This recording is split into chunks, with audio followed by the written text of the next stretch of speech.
कृषि कानूनों का विरोध कराए 40 किसान संगठनों ने आज देश भर में चक्का जाम किया। उत्तर भारत के इलाकों में ज्यादा असर देखा गया। किसानों ने राजस्थान और हरियाणा के बीच शाहजहांपुर बॉर्डर पर जाम लगाया। पंजाब में अमृतसर और मोहाली में किसान गाड़ियों को रोकने के लिए सड़कों पर बैठे। उधर जम्मू पठानकोट हाईवे पर भी किसानों ने गाड़ियों की आवाजाही रोकी। किसान संगठनों ने चक्का जाम का समय 12 बजे से लेकर 3 बजे तक निर्धारित किया था। इससे पहले ही दिल्ली में एहतियातन 10 मेट्रो स्टेशन बंद कर दिए गए। इनमें मंडी हाउस, ITO, दिल्ली गेट, विश्वविद्यालय, खान मार्केट, नेहरू प्लेस, लाल किला, जामा मस्जिद, जनपद और केंद्रीय सचिवालय मेट्रो स्टेशन शामिल। दिल्ली, NCR, उत्तर प्रदेश और उत्तराखंड को इस जाम से अलग रखा गया। इस पर भारतीय किसान यूनियन के प्रवक्ता राकेश टिकैत ने कहा कि दिल्ली में तो हर दिन जाम जैसे हालात रहते हैं, ऐसे में यहाँ जाम की क्या जरूरत है। हालांकि उन्होंने यूपी और उत्तराखंड को इससे अलग रखने की वजह नहीं बताई। ये जरूर कहा कि इन दोनों राज्यों में किसानों को स्टैंड बाई पर रखा गया और उन्हें किसी भी वक्त बुलाया जा सकता है।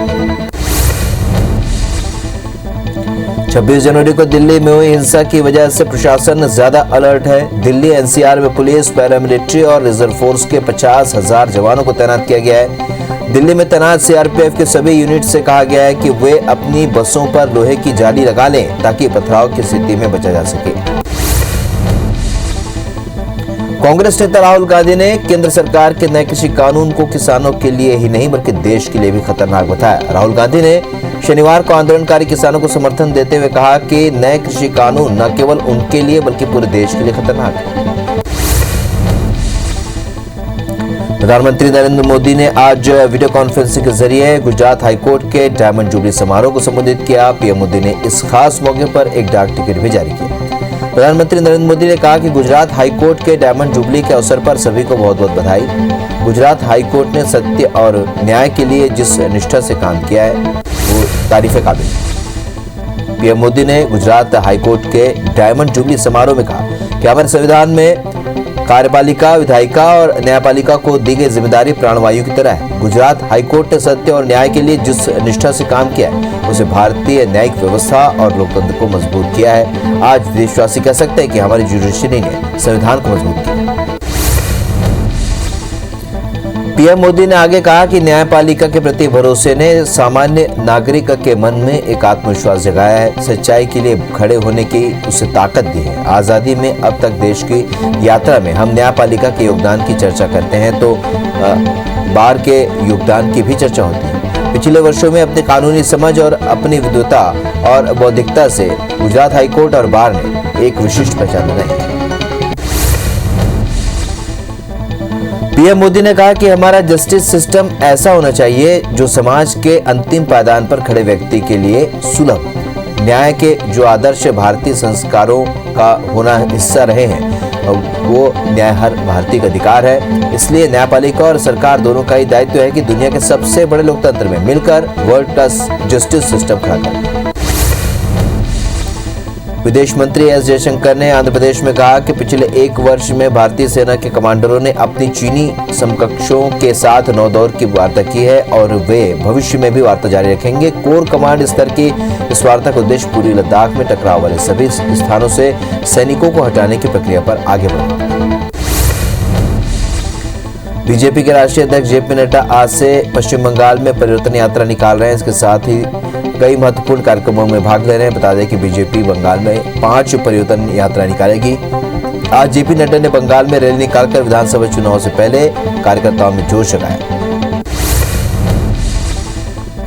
बंगाल में JP नड्डा ने कहा कि बंगाल में ममता दीदी ने किसानों के साथ बहुत बड़ा अन्याय किया है। पीएम ने किसान सम्मान निधि के तहत साल में 6,000 रुपए किसानों के सम्मान के लिए देने का फैसला किया था, लेकिन ममता दीदी ने अपनी जिद के कारण इसे बंगाल में लागू नहीं होने दिया।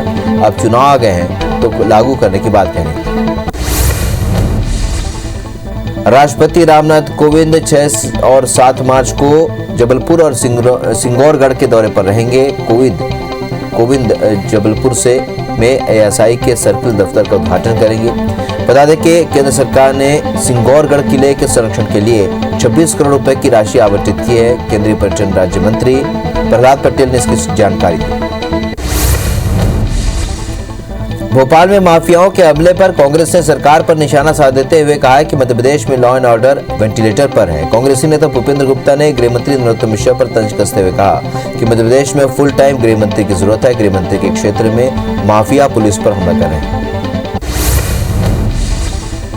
राजधानी रायपुर में युवा कांग्रेस के प्रशिक्षण शिविर में आज से शुरू हो गया है और प्रदेश कांग्रेस प्रभारी पीएल पुनिया ने इस शिविर का उद्घाटन किया। इस दौरान पीसीसी अध्यक्ष मोहन मरकाम, मंत्री तामध्वज साहू और टीएस सिंहदेव मौजूद रहे। छत्तीसगढ़ में कांग्रेस की सरकार बनने के बाद 2 साल में आज पहला ऐसा मौका था जब मुख्यमंत्री भूपेश बघेल समेत तमाम मंत्रियों ने कांग्रेस भवन में आयोजित कांग्रेस पदाधिकारियों और प्रभारियों की बैठक में अपने विभागों के कामकाज का ब्यौरा दिया। इससे पहले मंत्री अपने विभाग के कामकाज की जानकारी मुख्यमंत्री या फिर प्रदेश प्रभारी को दिया करते थे। संगठन और सत्ता के बीच सामंजस्य बना रहे और कोई विवाद न हो, इसलिए ये प्रक्रिया अपनाई गई है। कांग्रेस के प्रदेश प्रभारी पीएल पुनिया और पार्टी के प्रदेश अध्यक्ष मोहन मरकाम की मौजूदगी में राजीव भवन में हुई बैठक में कांग्रेस के पदाधिकारियों ने चुनावी वादों को पूरा करने और सरकार के काम को और बेहतर बनाने के कई सुझाव दिए।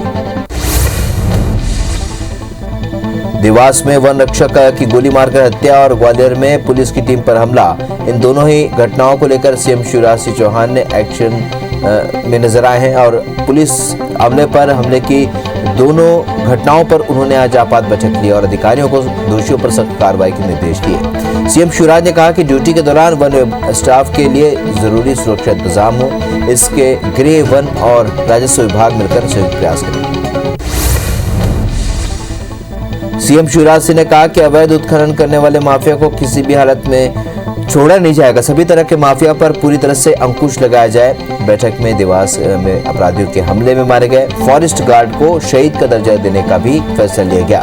साथ ही मृतक के परिवार को सभी जरूरी सुविधाएं देने के निर्देश सीएम शिवराज ने दिए। मध्य प्रदेश में आगामी नगरीय निकाय चुनाव में टिकट वितरण को लेकर बीजेपी और कांग्रेस अलग अलग रणनीति पर काम कर रहे हैं। कांग्रेस जहां गुटीय समीकरण जोड़कर सर्वे के आधार पर मेयर, नगर पालिका अध्यक्ष और नगर परिषद अध्यक्ष के लिए टिकट वितरण करने पर फोकस कर रही है, तो वहीं बीजेपी में गुटीय समीकरण नजर आ रहा है। युवा कांग्रेस के राष्ट्रीय अध्यक्ष बीवी श्रीनिवास के स्वागत के लिए दुर्ग युवा कांग्रेस के नवनियुक्त अध्यक्ष सैकड़ों कार्यकर्ता के साथ दुर्ग से रवाना हुए, जिसे विधायक अरुण वोरा ने झंडा दिखाकर रवाना किया। युवाओं का जत्था रायपुर के लिए रवाना हुआ और इस दौरान वोरा ने कहा कि युवाओं में जोश के साथ ही किसान कानून को लेकर जबरदस्त आक्रोश भी। ज्योतिरादित्य सिंधिया 11 महीने पहले कांग्रेस का हाथ छोड़कर बीजेपी में जा चुके हैं, लेकिन कांग्रेस कार्यालय के बैनरों में आज भी सिंधिया कायम है। हालांकि सिंधिया की फोटो पर सफेद कागज चिपका दिया गया। इसकी तस्वीर वायरल होते ही बीजेपी ने तंज कसा है कि कांग्रेस में अभी भी सिंधिया जी को चाहने वालों की कमी नहीं। मध्य प्रदेश में आईपीएस के तबादलों पर तनातनी शुरू हो गई है। गृह विभाग के अपर मुख्य सचिव राजेश राजौरा ने इस पर डीजीपी को पत्र लिखा, जिसमें अधिकार क्षेत्र से बाहर जाकर आईपीएस के तबादले पर आपत्ति जताई है। पत्र में कहा गया कि डीजीपी सरकार को प्रस्ताव भेजे, सरकार आदेश जारी करेगी। वहीं डीजीपी से नियमानुसार तबादले की बात कही। केंद्र के कृषि कानूनों के खिलाफ चल रहे किसान आंदोलन पर सियासी बयानबाजी जारी है। छत्तीसगढ़ अपेक्स बैंक के चेयरमैन बैजनाथ चंद्राकर ने अब किसानों के मुद्दे को लेकर केंद्र सरकार पर निशाना साधा है। उन्होंने कहा कि सरकार को देश को आगे बढ़ाने के लिए हठधर्मिता छोड़कर किसानों के लिए सोचना होगा। गौरेला पिंडरा मरवाही जिला मुख्यालय को लेकर स्थानीय लोगों ने कलेक्टर से मुलाकात कर अपने इलाके में मुख्यालय बनाने की मांग की है और इसे लेकर मरवाही के नेताओं ने कलेक्टर नम्रता गांधी से मुलाकात की। फिलहाल इस नए जिले का मुख्यालय अस्थायी तौर पर गौरेला के गुरुकुल छात्रावास में संचालित हो रहा है। एक तरफ जहां गौरेला के निवासी गौरेला में ही जिला मुख्यालय बनाने की मांग कर रहे हैं। बिलासपुर हाईकोर्ट ने एक व्यक्ति की अवमानना याचिका पर सुनवाई करते हुए बिलासपुर कलेक्टर और निगम आयुक्त को नोटिस जारी किया है। कोर्ट ने पहले राजपाल सिंह नाम के व्यक्ति को दुकान का मालिकाना हक दिलाने का आदेश जारी किया था, लेकिन आदेश के बाद भी निगम ने मामले में कोई कार्रवाई नहीं की। इंदौर के चिड़ियाघर में 2 बड़ी सौगातें शहरवासियों को एक साथ मिली है। चिड़ियाघर में शनिवार से बैटरी से चलने वाली कार की शुरुआत हुई और इसी के साथ पक्षी विहार का शुभारंभ भी किया गया। सांसद शंकर लालवानी, विधायक महेंद्र हाडिया, निगम कमिश्नर प्रतिभा पाल ने इसका शुभारंभ किया। लेकिन अब दर्शकों को इन दोनों सुविधा का लाभ लेने के लिए अलग अलग से पैसे खर्च नहीं करने पड़े। गरियाबंद जिले में कोरोना वैक्सीनेशन शुरू हो चुका है। आज जिला अस्पताल में कलेक्टर, एसपी और सीईओ को कोरोना वैक्सीन लगाई गई। वहीं कलेक्ट्रेट ऑफिस के अन्य कर्मचारी को भी बारी बारी से वैक्सीन लगाई जा रही है। फर्जी नियुक्ति पत्र लेकर युवक छत्तीसगढ़ विधानसभा में ज्वाइनिंग के लिए पहुंच गया और जब वो पत्र की जांच हुई तो वो फर्जी निकला। इसमें विधानसभा सचिव के फर्जी हस्ताक्षर थे, जिसके बाद पुलिस ने आरोपी देवचरण चंद्रा को गिरफ्तार किया और इन पर विधानसभा थाने में धोखाधड़ी का केस दर्ज किया। डबरा में सिविल अस्पताल में पदस्थ गैनिक महिला चिकित्सक ने अस्पताल के सीबीएमओ पर छेड़खानी का आरोप लगाया, जिसे लेकर महिला ने थाने में शिकायत दर्ज कराई। महिला ने बताया कि सीबीएमओ सुरेंद्र सोलंकी 1 वर्ष से मुझे परेशान कर मानसिक रूप से प्रताड़ित कर रहे थे और कई बार मेरे साथ अभद्र व्यवहार और छेड़छाड़ कर मुझे जान से मारने की धमकी दी। दंतेवाड़ा के सूरनार में पुलिस और नक्सलियों के बीच मुठभेड़ हो गई। मुठभेड़ में पुलिस ने 1 लाख के नामी नक्सली को मार गिराया। वहीं मौके से एक हथियार भी बरामद किया गया है। इस पूरे मामले की जानकारी एसपी अभिषेक पल्लव ने।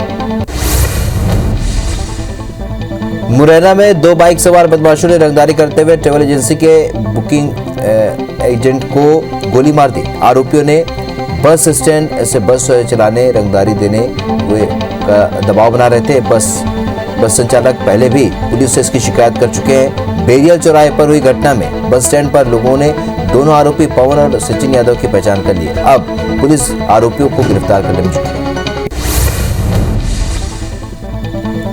कोरिया पुलिस ने 2 महिलाओं के अंधे कत्ल की गुत्थी सुलझा ली है। पुलिस की संयुक्त टीम सीसीटीवी फुटेज के आधार पर आरोपी तक पहुंची और आरोपी संतोष पनिका को गिरफ्तार किया। आरोपी आदतन चोर है, जिसने अपना जुर्म कबूल कर लिया है। पुलिस ने बताया कि आरोपी ने चोरी का विरोध करने पर विधवा महिला की हत्या कर दी और मानसिक रूप से बीमार महिला को भी मार डाला। मुरैना जिले में पहाड़गढ़ और कैलारस पुलिस ने नकली दूध के 2 टैंकर को धर दबोचा। दोनों टैंकरों के 30,000 लीटर दूध को पुलिस ने जब्त किया। इधर खाद्य सुरक्षा टीम ने दूध के सैंपल लिए। दूध के टैंकर को उत्तर प्रदेश और राजस्थान ले जाया जा रहा था। सरगुजा जिले के सीतापुर थाना इलाके में चोरी के मामले बढ़ रहे हैं। ताजा मामला ग्राम सोनतराई का है, जहां एक पोल्ट्री फार्म में चोरों ने दुकान से बैटरी, नकदी और 30 मुर्गियां उड़ा ली। दुकानदार की शिकायत पर पुलिस घटनास्थल पर जाकर जांच की और अज्ञात चोर के खिलाफ मामला दर्ज कर तलाश में जुटी। रायपुर में हीरापुर के पास अवैध शराब की फैक्ट्री बने घर पर पुलिस ने छापेमार कार्रवाई की, जहां से शराब बनाने का सैकड़ों लीटर केमिकल और करीब 250 लीटर शराब जब्त की गई। पूरी कार्रवाई आजाद चौक थाना पुलिस ने आईपीएस अंकिता शर्मा के नेतृत्व में की। ग्वालियर में बिजली विभाग से रिटायर्ड अधिकारी को 3 आरोपियों ने मिलकर हनी ट्रैप का शिकार बनाया। पुलिस के मुताबिक एक महिला ने जन्मदिन का कहकर उन्हें घर पर बुलाया और रोक लिया। जब सुबह हुई तो दूसरी महिला के साथ दुष्कर्म करने का आरोप लगाते हुए उनसे 6 लाख रुपए ऐंठ लिए, साथ ही ब्लैकमेल करने लगे। मामले में पुलिस ने केस दर्ज कर आगे कार्रवाई शुरू कर दी। किरंदुल के सुभाष नगर नाले के पास फिर एक नवजात मिला, जिसे इस कड़ाके की ठंड में लावारिस छोड़ दिया गया था। इसकी सूचना एक महिला द्वारा पुलिस को दी गई, जिसके बाद नवजात को एनएमडीसी अस्पताल में भर्ती कराया गया, जहां उनके डॉक्टरों के मुताबिक शिशु पूरी तरह स्वस्थ है। फिलहाल नवजात को महिला और बाल विकास विभाग को सौंपने की तैयारी की जा रही है। मध्य प्रदेश में माफिया के आतंक ने एक बार फिर सियासत को हवा दे दी है। देवास में वनकर्मी को गोली मारने के अलावा ग्वालियर, चंबल में रेत माफियाओं ने 15 दिनों में चौथी बार पुलिस पर हमला किया। इस हमले में टीआई का सर फूट गया और कई पुलिसकर्मी घायल हैं। कांग्रेस ने इन घटनाओं के बाद बीजेपी सरकार के खिलाफ मोर्चा खोल दिया है। गुना के चाचौड़ा में छात्रवृत्ति को लेकर बड़ा घोटाला सामने आया है। कुंभराज में आदिवासी सहरिया समाज के छात्र छात्राओं की छात्रवृत्ति में डाइस कोड का उपयोग कर फेराफेरी की गई और शिकायत के बाद जांच रिपोर्ट में सामने आया कि बीआरसी और कंप्यूटर ऑपरेटर की मिलीभगत से आईडी पासवर्ड का दुरुपयोग किया गया। बलरामपुर में कलेक्टर श्याम धावड़े के निर्देश में क्रेशर संचालकों पर लगातार कार्रवाई जारी है। अपर कलेक्टर के नेतृत्व में खनिज विभाग की टीम ने राजपुर, बरियो और बखीमा में छापेमार कार्रवाई करते हुए 5 क्रेशर को सील कर दिया। लगातार मिल रही मनमानी की शिकायत के बाद ये कार्रवाई की। उज्जैन के विक्रम विश्वविद्यालय में 2 प्रोफेसरों के बीच मारपीट का मामला सामने आया है। दरअसल MBA डिपार्टमेंट के मौजूदा प्रमुख DT बेदिया और पूर्व प्रमुख कामरान सुल्तान पढ़ाई के तय समय की बात को लेकर आपस में भिड़ गए। वहीं नवनियुक्त कुलपति ने दोनों को समझाइश देकर मामले को शांत कराया। दुर्ग जिले में नगरीय प्रशासन विभाग का संभागीय दफ्तर जर्जर पानी टंकी के नीचे कई वर्षों से संचालित है। यहां 30 कर्मचारी जान जोखिम में डालकर काम कर रहे हैं। दफ्तर बदलने को लेकर विभाग और निगम में तनातनी जारी है। विधायक अरुण वोरा की टंकी के मरम्मत के लिए 12 लाख देने के बाद भी सुधार नहीं हुआ।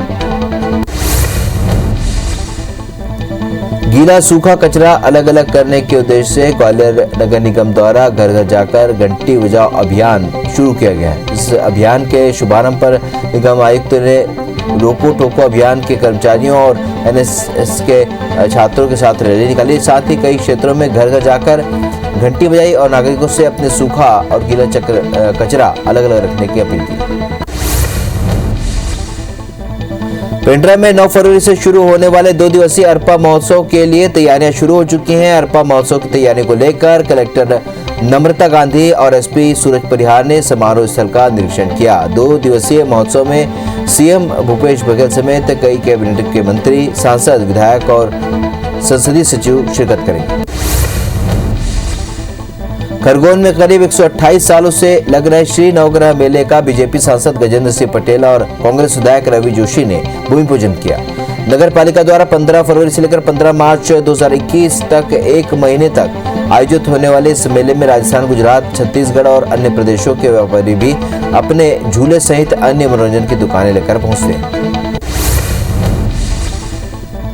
जगदलपुर में ठंड का बीते 10 साल का रिकॉर्ड टूट गया है। फरवरी के पहले सप्ताह में इस सीजन की सबसे ज्यादा ठंड पड़ी, जहां न्यूनतम तापमान 8.2 डिग्री सेल्सियस दर्ज किया गया। तो हवा की दिशा में परिवर्तन के साथ आने वाले 3 दिनों में बस्तर में बादल छाए रहने के और तापमान में गिरावट देखने को मिलेगा।